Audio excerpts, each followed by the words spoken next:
Hello guys, तो आज हो रहा है हॉलैंड 36-30 और सोनालिका 745 का ज़ोरदार टोचन मुकाबला।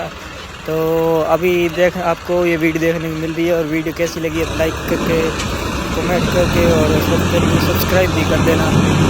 और आपका फेवरेट एक्टर कौन सा है कमेंट करके ज़रूर बता देना। और सोनालिका तो बंद हो गया, आप देखो दोनों एक नंबर में थे लेकिन सोनालिका बंद हो गया तो फिर से स्टार्ट कर दिया गया इसे।